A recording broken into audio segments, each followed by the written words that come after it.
When brothers take off for a day of exploring and cave diving, the last thing they'd be thinking is that one of them won't be coming back. It's hard to believe that an Air Force pararescue diver would fall victim to a single bad decision. But that's the tragedy of cave diving mistakes.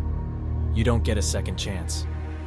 This is the fatal breakdown of the Goss Canyon diving tragedy.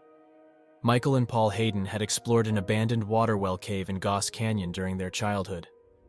They had been down in this cave many times, using it as a family watering hole with their siblings during California summers. As a family with 6 kids, they mostly explored the dry portions while hiking, and swam in the deep flooded well section in the interior. From the outside, it didn't look like much. The entrance was a small dark hole measuring about 3 feet by 4 feet near the town of La Crescenta, California. The path was a horizontal entrance for about 50 feet, then a climb down a sloping hill for about 30 feet. The path continued on until the flooded pool area was reached. This was only 150 feet from the entrance, so it's a quick trip to explore and play in the water for youthful adventures. The area included dry cave ledges and holes, as well as 100-foot deep water pools between well shafts above.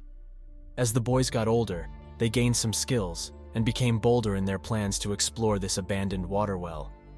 They had been to tunnels and caverns within the flooded portion over the years, but now they wanted to look a little deeper. Fortunately for the brothers, Paul had become a top scuba diver as an Air Force pararescue instructor.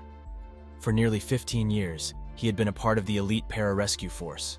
His team members described him as conscientious, prepared, safe, and skilled.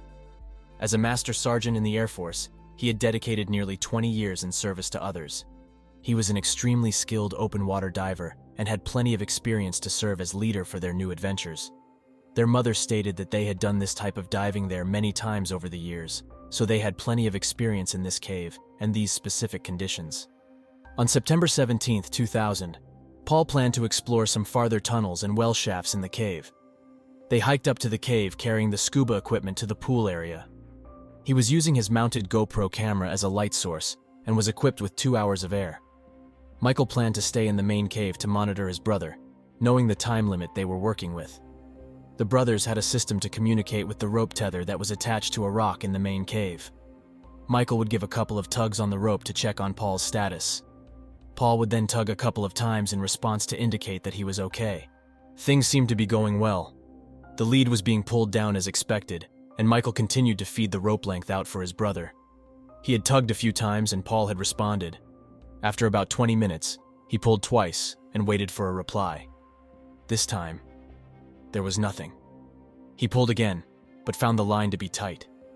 His instant thought was that Paul was stuck. He pulled as hard as he could, but there was no release on the line. After just a few minutes, he left the cave to get diver support. He knew that his brother had only 90 minutes of air remaining, so if he was trapped, moving quickly was essential. Michael burst through the doors of the Crescenta Valley Sheriff's Department to seek emergency assistance. The department responded immediately. The LA County Sheriff's Department, along with the Montrose Search and Rescue Team, responded to the scene. They used all-terrain vehicles to travel the rocky valley to the cave entrance. The LA County Fire Department joined them for a full rescue team. Once at the cave, they entered the water immediately to attempt a rescue. When the brothers had first arrived, Paul was excited about exploring beyond his usual caves and tunnels. This cave system was actually a remnant of an old water well system from 1915. This cave included caverns from natural erosion and water buildup, as well as shafts from the surface for water access. The well had been abandoned long ago, so these caves and shafts were flooded with water, and the air had long been stagnant. There were sump pools that were 100 feet deep. Between these pools were tunnels filled with water, which led to other cave areas. The original well shafts were built out at the water level and created a small 3-foot by 3-foot area where the water could be accessed by pipes from the surface. Those pipes had long been removed. Soil and rock filled the narrow pipe areas above. The organic matter released decay gases into the chamber below, and water erosion of the stone contributed gases as well. After swimming through caves and tunnels in the front area, he finally came to one of the shafts. It was only 3 feet wide inside this shaft, which made it a bit cumbersome for Paul's body with a scuba tank on his back. As he looked up with his camera light, he could see the silvery reflection of the surface above. It was an air pocket in the top of the shaft. Paul was a very experienced scuba diver, but he was not trained or certified in cave diving. He had enough experience to know that air pockets in caves can be very dangerous. His family stated that he usually carried a lighter to test the oxygen content of air in a pocket before removing his regulator. On this day, he did not. His camera records the moment he came up into the pocket of gas with the view up the top of the shaft illuminated by his camera light. He then removed his regulator from his mouth and takes a breath. The footage shows the wall of the shaft and then submersion in water. He makes no attempt to put the regulator back in his mouth, which suggests he is completely incapacitated. Paul sinks immediately to the bottom of the shaft and shows no further movement. It was only a few moments from regulator removal to submersion. So what happened to Paul? It seems hard to believe that a single breath of air could result in his death, but the video evidence proves it. I'm sure if you're diving with a full tank of air, you feel comfortable checking the pocket. If it smells bad or feels suffocating, you just put your regulator back in your mouth and move on. But unfortunately, it's not that simple. Just a single breath of air that is above 10% carbon dioxide will result in immediate loss of consciousness. This is due to carbon dioxide poisoning. Normally, carbon dioxide makes up about 0.04% of the air we breathe. When the air in our lungs is near the venous blood that's full of carbon dioxide, it quickly exits the blood and enters the air where there is a much lower concentration. When carbon dioxide in lung air is more than 100 times higher than that in the blood, then CO2 will rapidly push into the bloodstream in less than 1 second. Gases move in the direction of highest concentration to lower concentration.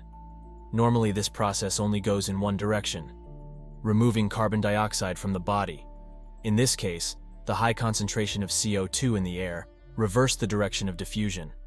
Extremely high levels of carbon dioxide in the blood results in acute respiratory acidosis, where the blood becomes highly acidic and deadly. If this kind of gas exposure happened in an industrial location, coworkers may be able to pull you out of the dangerous condition. Oxygen can be administered, and emergency medical attention can start right away. When you are in a tunnel of water, losing consciousness is fatal. The full tank of air sinking with him was useless. He simply slipped into the water and died within just a minute or two. There was nothing that anyone could do at that point. His brother would have been pulling his line, with no response, after Paul was already gone. This type of death is a stark reminder that well-trained, physically capable people can be lost in an instant. One decision ended the life of a man who was so accomplished and had been the rescuer when others were in trouble. He was an experienced scuba diver and had some knowledge of cave diving. The problem is that cave diving is its own special category with extremely unique problems and risks. Appropriate training, hours of guided experience, and certification are absolutely necessary to understand the variety of deadly risks cave divers can encounter.